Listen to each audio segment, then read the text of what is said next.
Phone చూస్తున్నారు అంటున్నారు, కానీ ఎందుకు అంతసేపు ఫోన్ చూస్తున్నారని ఒక్కళ్ళు కూడా ఇక్కడ అడిగేవాళ్ళు లేరు.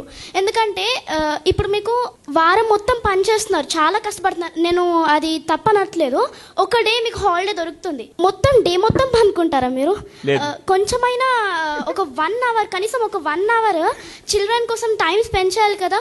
మేము అడుగుతూనే ఉంటాము, మమ్మీ మొత్తం చదివేసుకున్నాను, మొత్తం హోంవర్క్ రాసేసుకున్నాను, ఒక 1 అవర్ అట్లీస్ట్ ఒక ½ అన్ అవర్ పార్క్ తీసుకెళ్ళొచ్చు కదా మమ్మీ అంటే, నాకు ఓపిక లేదమ్మా, ప్లీజ్ అమ్మా ఇప్పుడు కాదు, నెక్స్ట్ టైం వెళ్దాం, నెక్స్ట్ టైం అంటారు, కానీ ఆ నెక్స్ట్ టైమే 2-3 years అట్లా అయిపోతుంది. Give a big round of applause to her. Fantastic తల్లి, ఐ అగ్రీ. బయట ప్రపంచం చూసి చాలా చాలా చాలా రోజులు అవుతుంది సార్.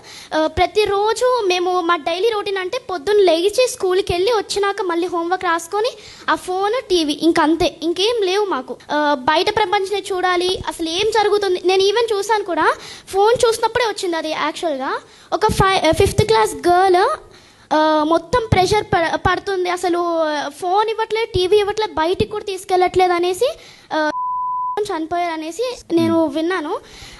అప్పటి నుంచి నాకు అదే క్లిక్ అవుతుంది, ఎందుకు పేరెంట్స్కి ఒక 1 అవర్ కూడా టైం దొరకట్లేదా? పొద్దు నుంచి సాయంత్రం వరకు అంత బిజీ షెడ్యూల్లో ఉంటారు కదా, అట్లీస్ట్ ½ అన్ అవర్ అన్నా టైం స్పెండ్ చేస్తే వాళ్ళు ఆ ఫోన్ అనే దాంట్లో నుంచి బయటపడతారు. I think